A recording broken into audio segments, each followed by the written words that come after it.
E se a gente olhasse para um dos textos mais famosos do mundo, não como um livro de fé, mas exatamente como o autor dele queria que fosse lido, como uma biografia histórica bem investigada? Hoje, a gente vai mergulhar fundo justamente nisso, analisando o Evangelho de Lucas. Olha só, logo de cara, o autor, Lucas, já chega com um tom bem diferente. Ele não se apresenta como um profeta ou um místico. Ele se coloca como um investigador. Ele diz que pesquisou tudo com cuidado para criar um relato ordenado. E isso é fundamental, percebe? Ele está dizendo, olha, isso aqui não é só uma coleção de histórias, é um registro que eu apurei. E o mais curioso é por onde a história começa. Ela não vai direto para o protagonista. Em vez disso, o autor prepara o palco como se fosse uma grande peça de teatro com uma série de eventos milagrosos, profecias, tudo para sinalizar que algo realmente extraordinário está para acontecer. Então, a história começa com algo que parece impossível. 2 nascimentos milagrosos quase em paralelo. Primeiro, um casal já bem mais velho, Zacarias e Isabel, descobre que vai ter um filho, João. 6 meses depois, a prima deles, uma jovem virgem chamada Maria, recebe a mesmíssima notícia. Essa dobradinha de eventos já deixa claro desde o início: uma nova era está começando. A gente tem só uma pequena janela para a infância do protagonista. Mas que momento, hein? Aos 12 anos, ele se perde em Jerusalém e, em vez de estar assustado, ele é encontrado no templo, debatendo com os grandes líderes religiosos. E quando os pais o encontram, ele responde como se fosse a coisa mais óbvia do mundo, que estava cuidando dos assuntos de seu pai. É o biógrafo praticamente nos dizendo, vejam bem, desde pequeno ele já sabia qual era a sua missão. Ok, agora a gente avança no tempo para quando a vida pública dele começa de verdade. É aqui que a mensagem revolucionária e os feitos impressionantes dele começam a atrair multidões e, claro, a gerar um conflito enorme com as autoridades da época. Só que antes de encarar o mundo, ele passa por uma prova de fogo, sozinho, no deserto. Ali ele basicamente define as regras do jogo para sua missão, nada de usar poder para benefício próprio, nada de buscar poder político e sem fazer espetáculos só para se provar. Essa decisão inicial vai moldar cada passo que ele vai dar dali para frente. E a mensagem dele? Bom, ela basicamente vira o mundo de ponta cabeça. Imaginem só, numa sociedade construída em cima de honra, de retribuição, ele prega o amor aos inimigos. Ele dá valor aos marginalizados. Desafia as hierarquias. Para a época, isso não era só diferente. Era uma coisa radical. E aí, entra em cena um especialista religioso querendo testá-lo, sabe? E ele lança a pergunta que vai dar origem a uma das histórias mais famosas do mundo. Uma história que redefine um conceito social básico. Para quem ouvia isso na época, a história era um soco no estômago.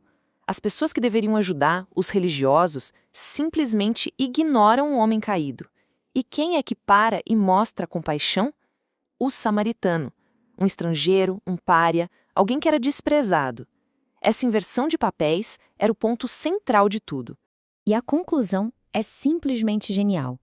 A pergunta "quem é meu próximo?" não é respondida com uma definição de dicionário, mas com uma ação. Ser próximo não tem a ver com sua tribo ou religião, mas com quem age com misericórdia. É um chamado para ação, não um debate teórico. E ao mesmo tempo que ele ensinava, o relato de Lucas descreve demonstrações de poder que são impressionantes.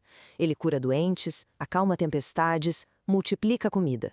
Para o autor, esses atos não são só truques, são apresentados como sinais, como provas de que a mensagem dele sobre o reino de Deus não era só um discurso, era uma realidade acontecendo ali.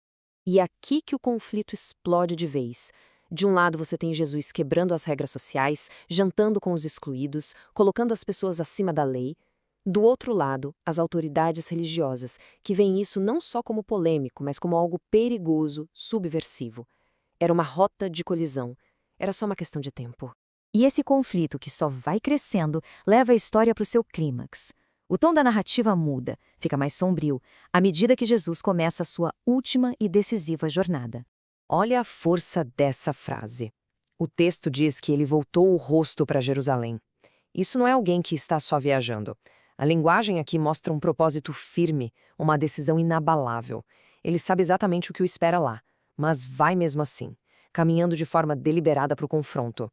A traição é resumida nessa pergunta, que é cheia de dor. E a ironia é brutal. Não é uma espada que o entrega, mas um gesto de amizade, um beijo. O golpe vem de dentro, de um dos seus. E aqui a política entra em cena com tudo. A autoridade romana, Pôncio Pilatos, diz várias vezes que ele é inocente, mas a pressão da multidão, inflamada pelos líderes, é simplesmente esmagadora. No fim das contas, a política e a pressão popular vencem a justiça, selando o destino dele. A execução é descrita de um jeito direto, seco, brutal. Ele é morto da forma mais humilhante possível, reservada para criminosos e rebeldes, colocado entre dois ladrões. Esse é o ponto mais baixo da narrativa, o fracasso total da missão, ou pelo menos o que parecia ser. Mas é incrível que mesmo ali no auge da agonia, a mensagem dele se mantenha mesmo.